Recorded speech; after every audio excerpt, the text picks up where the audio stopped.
How's she going, boys? Welcome back to Grampy's Workshop, and this is part 3 of the snow blade, dozer blade maintenance. We're getting her done. We're working on, looking at the quick hitch part.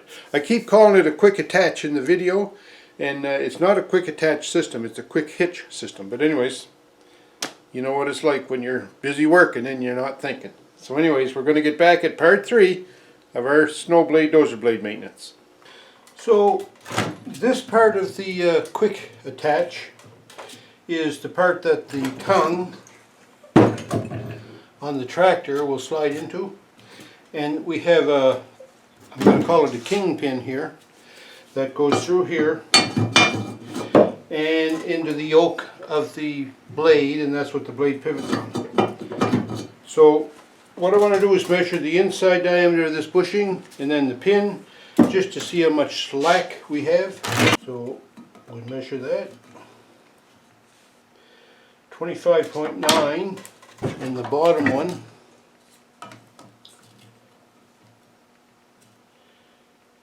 is also 25.9. I also want to measure what this is, and that measures 25.9. That's on the top, so I'll measure this on the bottom too.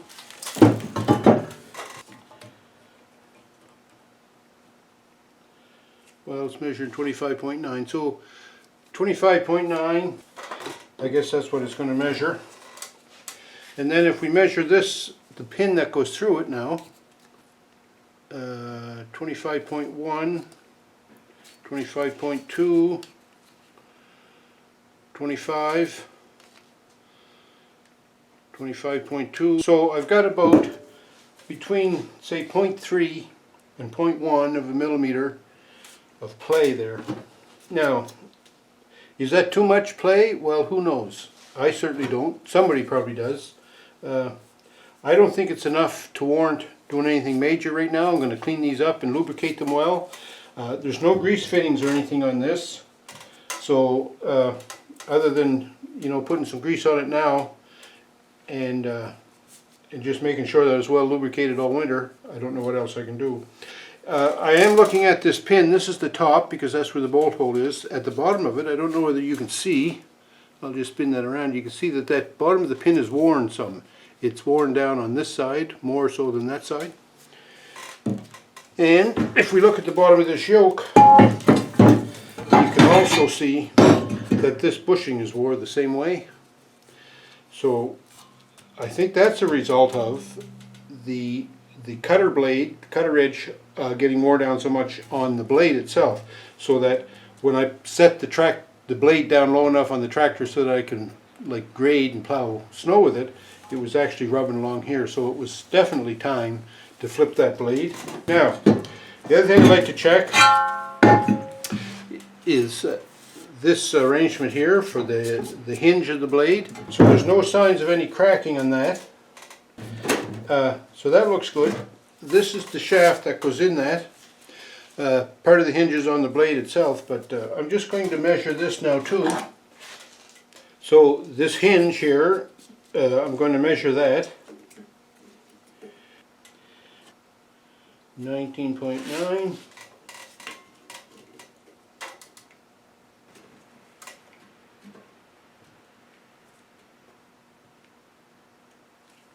And 19.9, so I guess that's what it is. Now what's the shaft? Shaft is needs to be buffed. There's some rust spots on it, but anyway, we'll just get a quick idea what it is.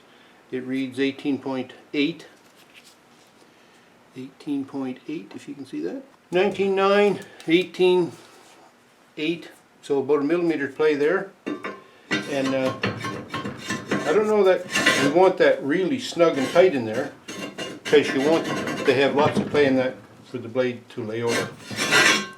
So I'm not really prepared anyways to do anything with these bushings. I don't have materials or know-how even to improve that.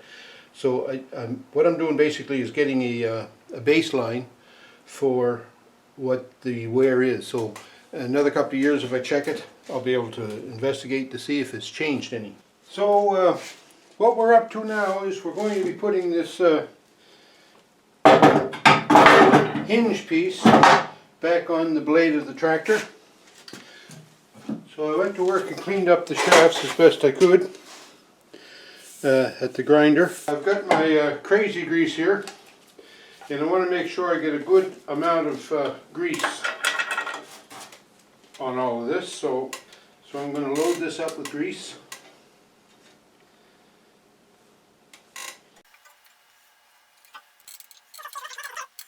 And this grease is called crazy grease. I've showed you this many times before. I got it at Prince's Auto, and I don't use it for anything other than just things like this. So I don't really pay much attention to whether it gets dirty or not, because it's not a, it's more to, it's a lubricant, but it's more to like inhibit rust. So it doesn't need like to be as clean, I guess is what I'm trying to tell you.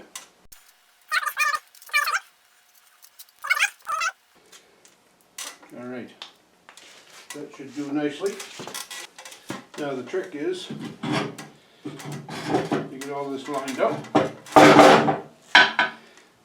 you can get this shaft to go in there and use it.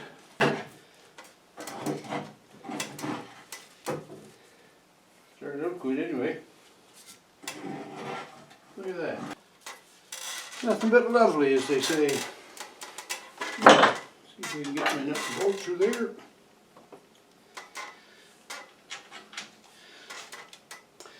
I'd like to give a little shout out right now to a buddy of mine in Quebec, RCAF Polar Express.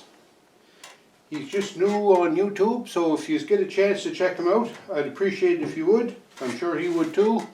He has a Mahindra subcompact tractor, about the same size as my Massey Ferguson, and he has a backhoe on his, and he's doing a little project right now around his house, fixing some drain lines off his roof, like from stormwater, rainwater runoff. So it's pretty interesting. If you get a chance, check him out. He also participates with Joe Lesage lots of times when Joe is doing some projects. He'll go over and give him a hand. Anyway, the reason I'm bringing him up and to give a little shout out for him is he's just starting his channel and he needs some support, so go have a check and subscribe if you like. But he gave me the idea of identifying this point right here as a point that would be a PM, a preventive maintenance type of check, when you're doing, especially in the winter time, because this happened to me this past winter. This the nut came off and the bolt fell out, and then this shaft got loose, and then this hinge part was flopping around in the blade while I was trying to plow, and that didn't work out very well. And when I made a video about that, making the repair, Dave suggested that I paint this like a bright yellow or orange or something, as to make sure that it's identified as a pre-startup check. You know, when you go around your tractor, you usually check for fluids, your hydrostatic oil, tire pressures, and then he said you could also check to make sure that that pin was in place. So that was a great idea, and I thank Dave for giving me that suggestion.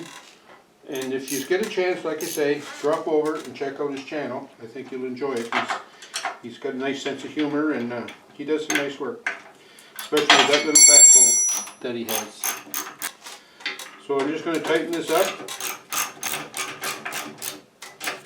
That doesn't have to be singing tight. That's a nylock nut that's on there, so it shouldn't come off, but it does, as we've already experienced last winter. Okay, so that's the hinge part on. So again, I'm going to make sure that I put a liberal amount of grease in these bushings.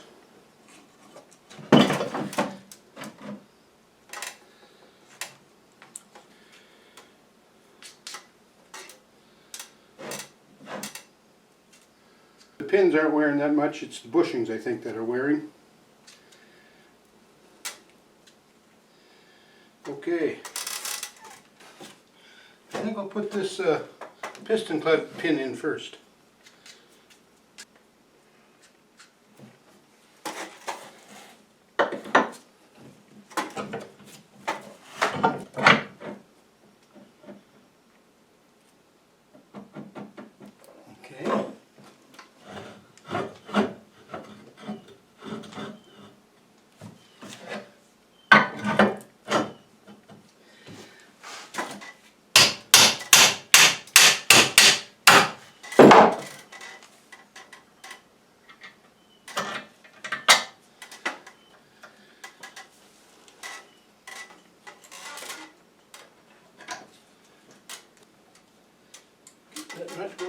Okay, now all we have to do is tighten all that up and we should be good.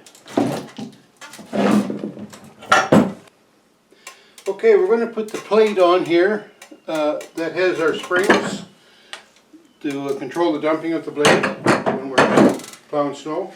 So this plate bolts back on there and the springs go between this plate and these anchor points here on the blade. So I'm going to put little never seize or anti-seize up here on this bolt.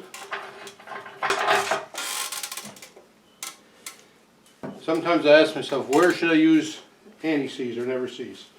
And then I just think, anytime I want to take something apart again that's subject to rust, that would be a good spot to put it. Okay, I've got my anti-seize on the bolt here.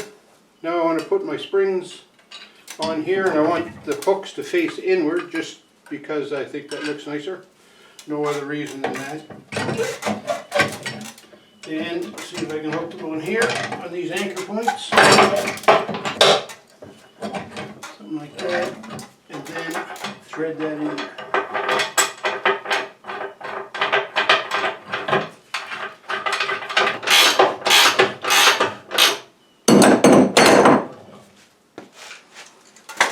So how tight do you make these springs? That's totally up to you. Now I just tighten this lock nut on it.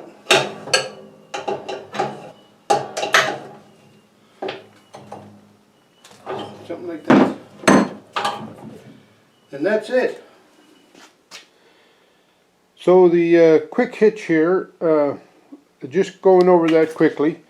This is a piston that I added, and there's bushings in that because this clevis wasn't the same. I couldn't get the clevis the right size as the hole that was in the mount. So I have bushings in there, and even though that looks sloppy and wobbly, it's working out all right. So everything looks good there. And there's another hinge point back here, and I lubricated that. So I think we're all good to go with that. And it's so heavy and beefy that it's not really wearing in any surfaces. I also, on this part, this threaded part right here that holds the whole thing on the tractor, I put never seize on that screw there just to make sure that the rust stays at bay.